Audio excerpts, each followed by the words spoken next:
So my talk is going to be a bit different because I'm not a drone expert, right? We liberate data. We are the data liberation front. I'm pretty sure that the data coming from the drones could help us a lot. We've done some projects with drones, but I think we together could figure out even more. But I had to dig a bit deep, and I do have some drone expertise, and I understood the police department from San Diego was here. And actually, my kids were featured on the Carlsbad Facebook page, actually, this fall, because they helped look for there was a terrible shark attack, so I didn't swim that vacation. It was a great white, but with drones, actually, they were there within half an hour, inspected the whole beach, and could clear that the shark was no longer there. So my kids swam, I didn't. So this is my expertise in drones. So how do we move past proof of concepts? I'm going to share a bit of our learnings, what we are doing, and how do we scale this to actually production and value through what we call data liberation. But even more important, after we liberate the data and got it, we have to relink it together so it's easy to use when you're going to solve business problems for the customers. So who are Cognite? We are located right over there by the Telenor Arena. We are kind of a startup, but maybe a scale-up now, because we are soon 300 people, growing very, very fast. Part of the Aker companies. We focus on heavy asset industries, so we help companies with big assets, with a lot of data, solve problems. We are working a lot with oil and gas, shipping, power utilities, where I know drones are very big already, so I think we could help each other there. So what is the problem that we see? We see that a lot of the digitalization efforts get stuck in POCs. You do a really cool one-off thing and you prove a value, but then that never gets scaled out into production, or often that is the case. And we've been looking in a lot to why is that the case, and how could we scale that these proof of concepts that often are very positive can get scaled so you can actually use them day to day.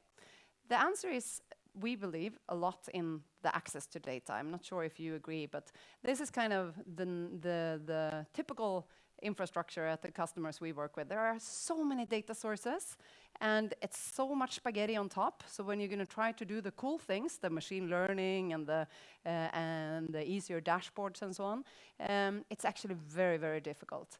We worked with a big customer, by example, that had around 4 million sensors on their equipment, but they only knew where 60% of that was. So then you can imagine it's pretty hard to start combining that with drone data when you don't know where these sensors are on the platform. And we believe that digital transformation, it's nothing else than actually solving thousands or millions of use cases repeatedly. But you need to get to a place where you can do it scalable. So what we see today, it takes as much time to do one proof of concept and then roll that out for another part of the asset or a pump. So we need to find a way to get all the data available and then efficiently be able to roll it out. So what we do here is that we work with different kind of data. And that could be traditional data coming from ERP systems and so on, to more operational data, sensor data, by example.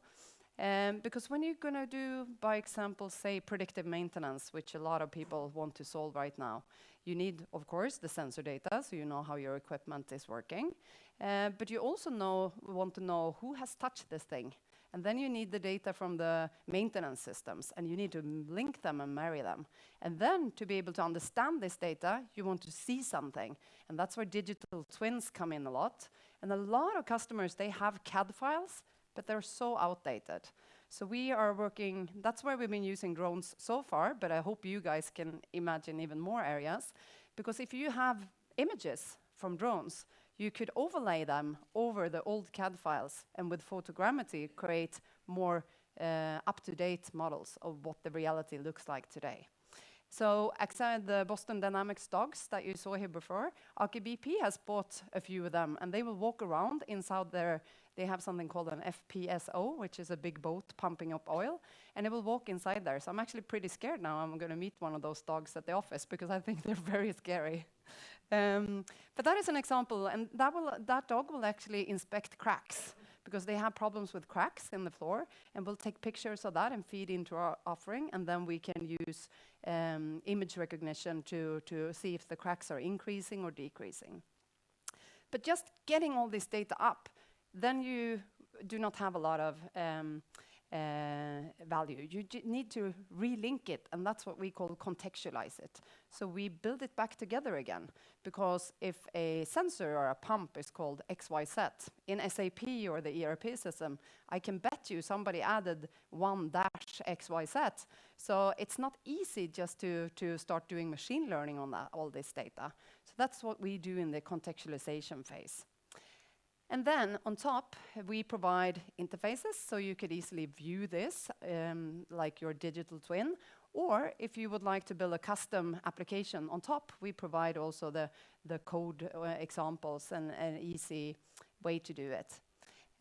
We also work a lot with Microsoft technologies like Power BI, and also Microsoft has come with a great low-code platform called Power Apps, where you, if you're not developers, we saw that you weren't that many developers here today, but both Microsoft and several others are coming with low-code platforms where you can actually build very efficient ways of building applications on top of the data. So we have connectors to those kind of low-code application platforms. So even if you're not a developer, you can reuse all this data and build a custom application very quickly and scalable, we hope. So what is contextualization, and why do I think that is very important to scale? So this is, I just want to, some people are afraid that our product, Cognite, is a black box, and if you send the data there, nobody knows what happens to it. So we have really good documentation of what actually happens inside of that box. But today I'm just going to talk about contextualization. What is actually contextualization, and what do we do? Well, if you think about contextualization in the real life, where you work, by example, in the industry, it happens naturally in your brain. So you see something is off. Then you find, typically in oil and gas or in the industry, you print out a PNID, a process diagram, where you identify the thing that it's a problem with, and you find where it is. You locate the sensor data in a different system. Then you have to go to the maintenance system and see who touched this thing, because that is what you always need to know. Find all the technical documentation, and then you can dump all that data out into Excel file, and then you can start analyzing. And this is happening every time, over and over again.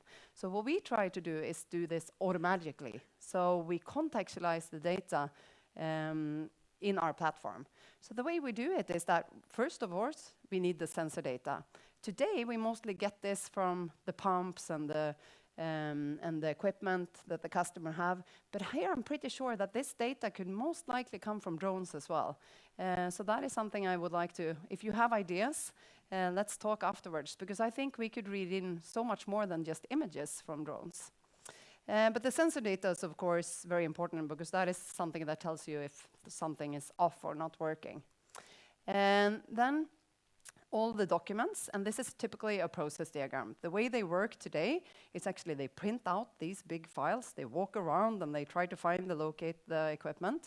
So we actually marry that data. So we know where the sensor and the live data is, and we make this interactive and available on a tablet. So when you're out, if you're, by example, inspecting a windmill or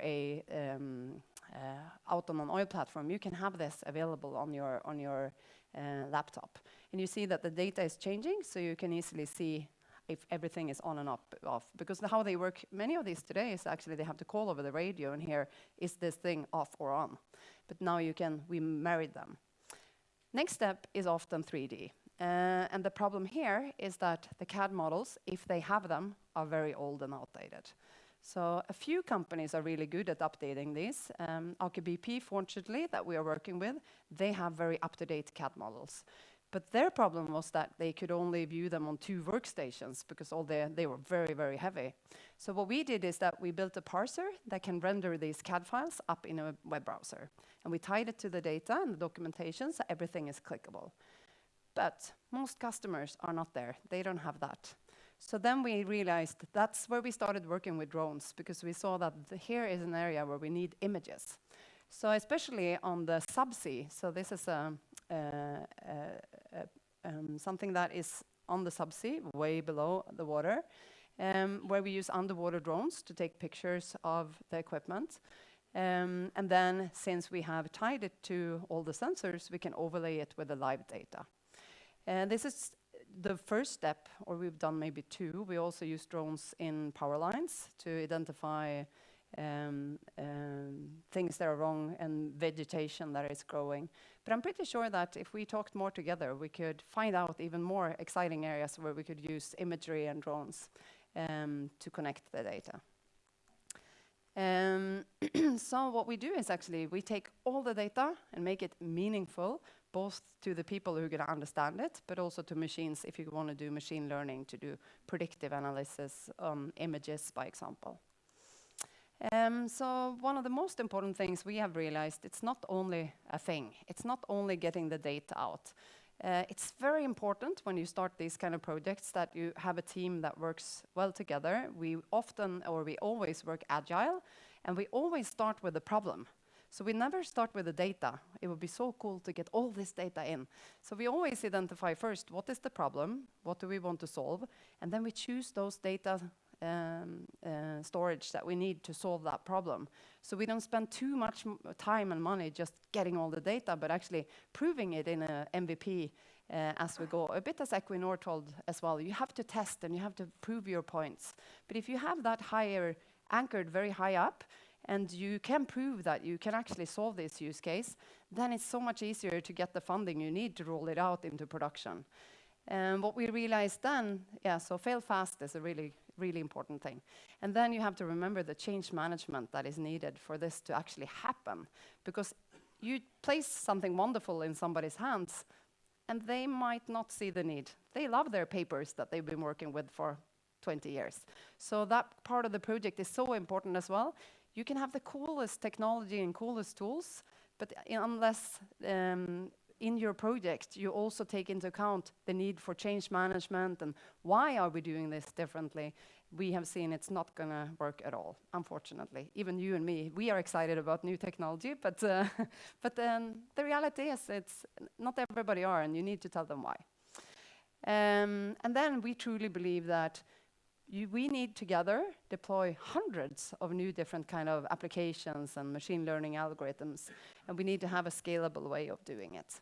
But when you do so, you actually have a huge amount of different type of use cases that you can solve. So if I take an example from oil and gas, where we have worked a lot, the three areas where they typically want to solve things, and it's typically the same for power and utilities we work with as well. Number one, which they often start with, but often that's not where you have the highest ROI, is the digital workers. How do you enable the people in the field? And this is actually very important now when you're going to try to attract millennials into the industry, because they will not accept going around with these pieces of papers and calling over the radio. So getting the digital solutions in their hands with the visuals is very, very, very important.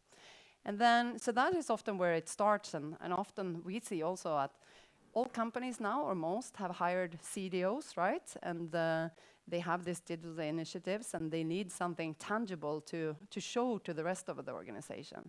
And then the next phase is typically two different areas. Either you want to do maintenance better.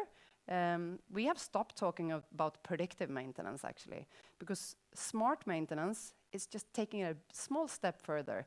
Because before you start to predict the future and know that this thing is going to fail in 2 years or 2 months, if you just knew, like, now there's a problem and you could visualize it, that is an amazing first step. So I know everybody's talking a lot about AI and what we can do, but my view and our view is like, let's first turn on the light in the dark room so we can make decisions today, and then we can take the next step and look into predictive maintenance.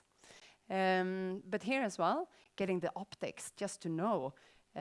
We had a company in manufacturing we worked with who used drones to just take pictures of the factory to create a digital twin, and then just show if the machines were on or off in that digital twin. That made a huge difference for them. So there are so many use cases where you can start thinking about just before you go to the predictive part. And then, of course, how do you produce more, whatever type you produce, either if it's oil or what it could be.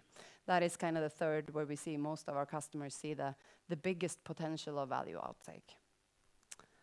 So my main point, we try to reveal the industrial reality. We get all the data, we connect it all back together, provide some applications on top, but even more important, we provide the tools so it's easy for our partners to build their applications on top and hopefully scale quicker with access to a lot of data in an efficient way. And we hope you can help us to shape the industrial future together. Thank you.